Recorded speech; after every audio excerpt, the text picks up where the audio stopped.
स्वागत है आप सभी का हमारे YouTube channel Mithun study centre में और मैं मिठुन भाई।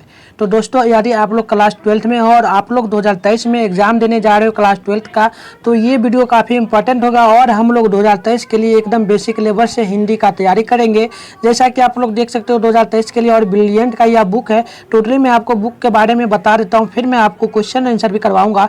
तो ये देखिए गैस पेपर है, गैस पेपर से आपको याद रखना है, गैस पेपर से 80% जो है ना क्वेश्चन आता है बोर्ड एग्जाम में। और बिहार बोर्ड के लिए ये है, ठीक है, बिहार बोर्ड के लिए वीडियो है। तो यदि आप लोग अदर बोर्ड से हो तो आप देख सकते हो, बट आपके लिए भी इंपॉर्टेंट होगा, लेकिन ये बिहार बोर्ड के लिए पूरा है स्पेशल में। तो गैस पेपर भी इसमें दिया है, ऑब्जेक्टिव प्लस सब्जेक्टिव भी इसमें दिया रहता है और आगे आप लोगों को दिखाते हैं। जैसा कि मैंने पहले भी बताया कि क्लास 12th में आप लोग हो तो ये क्लास 12th के लिए आप लोगों के लिए होगा, काफ़ी बेसिक लेवल से होगा, ठीक है। देखो जैसा कि आप लोगों को मैं यहाँ पर दिखा दे रहा हूँ, क्लास 12th के लिए ये हमारा होगा। और हिंदी के लिए, ठीक है, हिंदी के लिए यह हमारा है। हिंदी 100 मार्क्स के लिए हम लोग चलेंगे। कितना मार्क्स के लिए चलेंगे? तो 100 नंबर के लिए हम लोग चलेंगे। तो चलिए, आप लोग हमारे चैनल पर नए तो मैं आप लोगों से एक ही गुजारिश करूँगा कि आप लोग चैनल को सब्सक्राइब कर लें और बेल आइकन को ऑल पे प्रेस कर लें, क्योंकि आपको इसी प्रकार से तैयारी कराया जाएगा, साथ में आपको नोट्स भी मिलेगा। तो यहाँ पर से आप लोग देखिए, प्रश्न संख्या 1 से 100 तक वस्तुनिष्ठ दिया रहता है, जिसमें से 4 विकल्प रहता है। ये सब तो आप लोग जानते ही होंगे। उसमें आप लोगों को सिर्फ ओएमआर शीट में आंसर भरना होता है एक क्वेश्चन का, ठीक है। खंड और आप लोग देखना, खंड हम लोग गद्य खंड से चल रहे हैं, ठीक है, गद्य खंड से चलेंगे। बालकृष्ण भट्ट पहला चैप्टर आपका क्या है? तो पहला चैप्टर आपको पता ही होगा, आप लोग बिहार बोर्ड से हो तो आपको पता होगा, बालकृष्ण भट्ट जो है ना, तो पहला चैप्टर है बातचीत। उसके राइटर कौन है? यानी बालकृष्ण भट्ट। तो देखिए हम लोग पहली क्वेश्चन को देखते हैं। पहली क्वेश्चन हमारा यहाँ पर से, बालकृष्ण भट्ट किस युग के रचनाकार, यानी बालकृष्ण जो भट्ट जो है ना, वह किस युग का रचनाकार है? तो आपको याद रखना है भारत तेंदु युग के रचनाकार थे। और याद रखिएगा ये क्वेश्चन 2021 का पूछा गया प्रश्न है और काफी इंपॉर्टेंट होता है। वीवीआई करके आपको ये नोट करना है और कोई दिक्कत नहीं है, आप लोग वीडियो देख लो, अंत में मैं आपको बता दूंगा कैसे आपको इसका नोट्स पूरा लेना है। और देखिए 2 नंबर क्वेश्चन आप लोग देखिएगा, क्वेश्चन बोला जा रहा है, बातचीत शीर्षक निबंध के निबंधकार का नाम बताइए। मतलब कि बातचीत के लेखक जो है ना, जो निबंध लिखे हैं उसका नाम क्या है? और ये भी क्वेश्चन 2019 का पूछा गया है, तो आपको याद रखना है बालकृष्ण भट्ट लेखक हैं, ठीक है। ऑप्शन नंबर ए आपका बिल्कुल सही होगा। और आप सभी को यदि आंसर पता है तो आप लोग कमेंट बॉक्स में जरूर बताएं, कमेंट खुला हुआ है। और आप लोग अभी तक वीडियो को लाइक नहीं किए तो वीडियो को भी लाइक करके जितना फ्रेंड आप लोग शेयर कर दे फ्रेंड में। चलिए 3 नंबर क्वेश्चन को देखिए। क्वेश्चन है, बालकृष्ण भट्ट का जन्म कब हुआ था? काफी इंपॉर्टेंट होता है क्वेश्चन और बोर्ड एग्जाम में काफी बार आते रहता है। बालकृष्ण भट्ट का जो है ना जन्म कब हुआ था, तो ये आपको याद करके रखना है। उनका जन्म 23 जून 1844 ईस्वी में हुआ था, यानी ऑप्शन नंबर आपका बी यहाँ पर बिल्कुल सही होगा। चलिए इसी प्रकार से आप लोग आंसर भी बताने का प्रयास करें। और देखिए हमारा ये क्वेश्चन नंबर है 4। क्वेश्चन नंबर 4 है, बालकृष्ण भट्ट का निवास स्थान कहाँ था?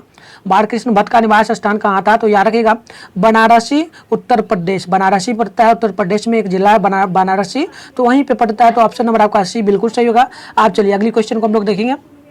सॉरी, वाराणसी नहीं होगा, ये इलाहाबाद होगा, ठीक है, इलाहाबाद होगा। आप लोगों को याद रखना है इलाहाबाद होगा। चलिए इलाहाबाद उत्तर प्रदेश याद रखना, ऑप्शन नंबर डी बिल्कुल सही होगा, ठीक है। चलिए अगली क्वेश्चन को आप लोग देखिए। 5 नंबर क्वेश्चन आपसे यहाँ पर पूछा जा रहा है। 5 नंबर, बालकृष्ण भट्ट ने मोटा मोटी कुल कितने निबंध लिखे हैं? काफी इंपॉर्टेंट क्वेश्चन होता है, इसे आप लोगों को नोट करके रखना है। वो ज्यादा कितना लिखे हैं? तो 1000 करीब लिखे हैं पद, ठीक है, मोटा मोटे आपको ऑप्शन नंबर ए याद रखना है।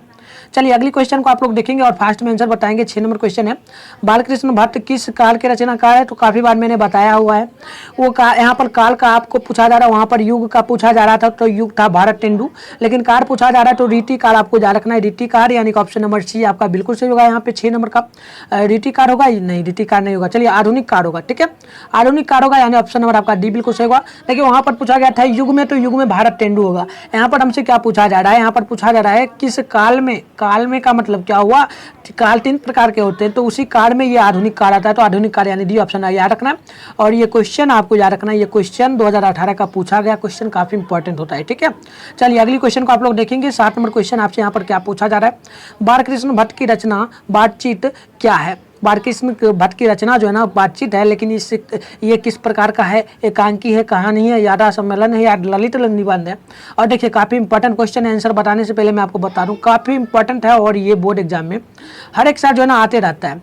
कितने साल आते रहता है? देखिए 2018 में कब कब पूछा गया वो एक बार आप लोग देख लेंगे तो काफ़ी अच्छा रहेगा। देखिए 2018 में पूछा गया, 2021 में पूछा गया है, साथ में यहाँ पर बीएम लग गया। बीएम लगने का मतलब काफ़ी इंपॉर्टेंट होता है, क्वेश्चन काफ़ी बार आते रहता है।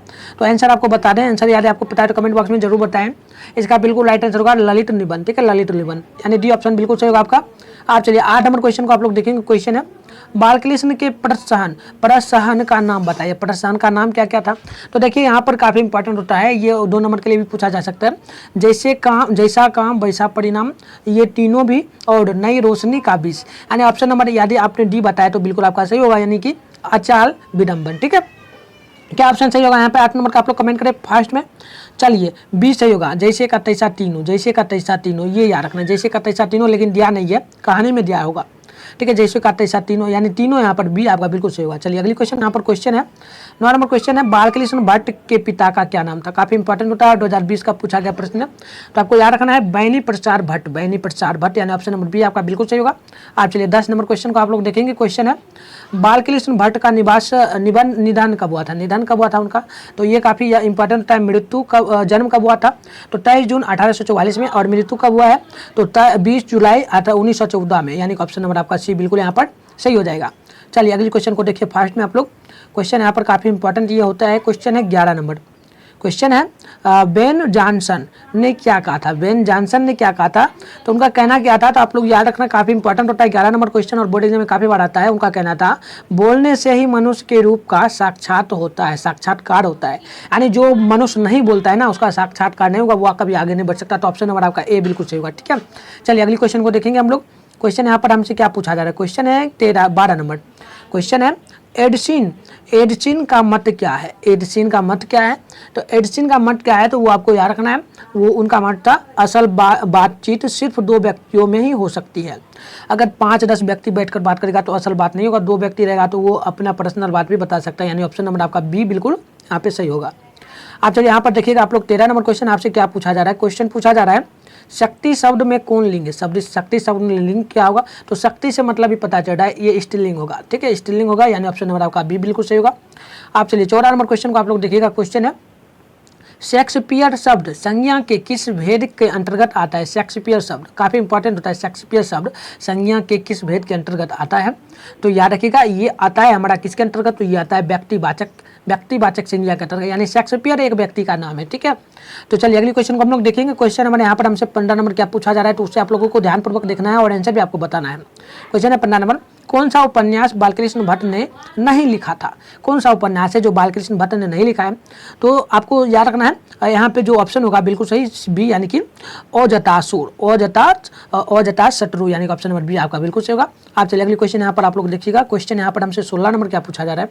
क्वेश्चन है खाली जगह को भरे अनेक प्रकार की शक्तियाँ जो वरदान की भांति ईश्वर ने मनुष्य को दी है, उनमें डैश एक भी ये क्या है?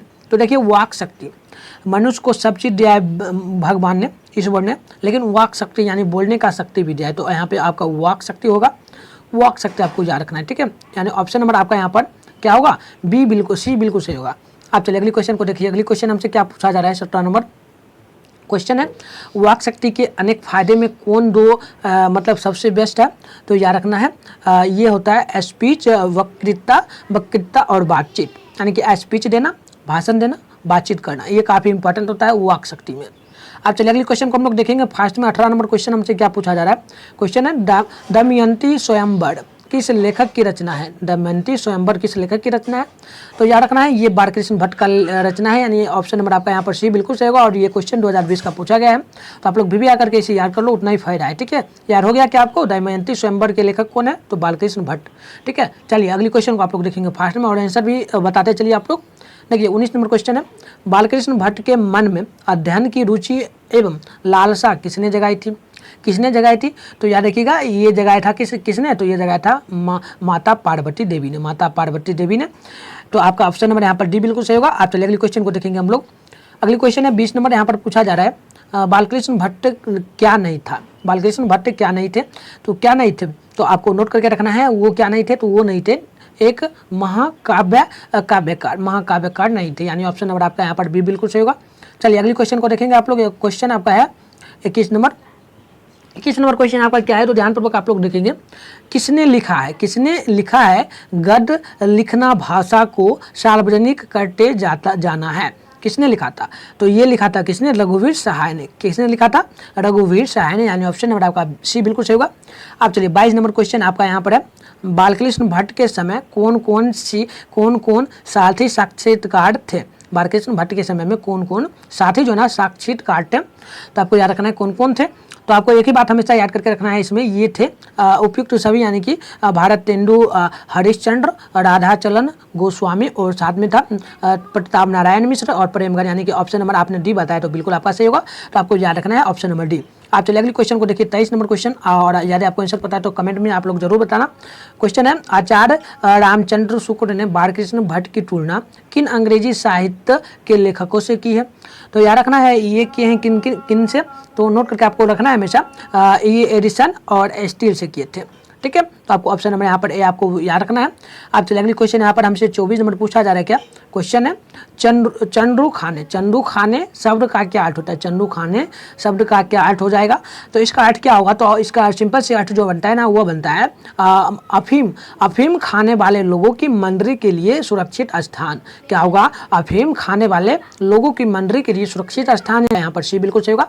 चलिए अगली क्वेश्चन को देखिए, लास्ट क्वेश्चन हमारा होगा, क्वेश्चन हमारा लास्ट है, क्वेश्चन है 25 नंबर। क्वेश्चन है, चमनिस्तान शब्द का क्या अर्थ है। चमनिस्तान शब्द का क्या अर्थ हो सकता है, तो इसका अर्थ आपको याद रखना है हमेशा, ये अर्थ होगा हरे भरे बागों का इलाका। हरे भरे बागों का इलाका, यानी कि ऑप्शन नंबर आपका क्या होगा, यहाँ पे ए बिल्कुल सही होगा। तो चलिए दोस्तों यहीं पे हम लोग वीडियो को समाप्त करेंगे। और मैंने शुरू में ही आपको बताया था कि आपको मैं न्यू बैच स्टार्ट किया हूँ क्लास 12 के लिए, मैंने शुरू में ही बताया था। तो आपको यदि इसका नोट्स चाहिए तो ये देखिए मेरा नंबर है, आप लोग नंबर एक बार नोट कर लेंगे। जितने भी स्टूडेंट अभी जुड़े हैं सभी लोग ज्वाइन नंबर को एक बार नोट कर लें। और यदि आप लोग ग्रुप में नहीं है तो आप लोग ग्रुप ज्वाइन जरूर कर लें। मैसेज करना व्हाट्सएप पे यस सर करके मैसेज करना, आपको ग्रुप में भी ज्वाइन कर दिया जाएगा। वहाँ पे आपको नोट्स इसका फ्री में मिलेगा, हिंदी का पूरा तैयारी यहाँ पर आप लोगों को करवा दिया जाएगा, ठीक है। तो आप लोगों से क्या आशा करेंगे कि जाने से पहले आप लोग वीडियो को भी लाइक करके चैनल को सब्सक्राइब कर लेना, और जितना फ्रेंड है उनमें आप लोग जरूर बताना, क्योंकि 12th का जो तैयारी है ना कोई कराता तो सब है, बट आपको नोट्स फ्री में कोई नहीं देता है, तो आपको फ्री में लेना है तो आपको मिल जाएगा, ठीक है। तो चलिए वीडियो के समाप्त करते हैं, मिलते हैं किसी और वीडियो के साथ, तब तक के लिए आप तमाम दोस्तों को जय हिंद, साथ में बाय बाय।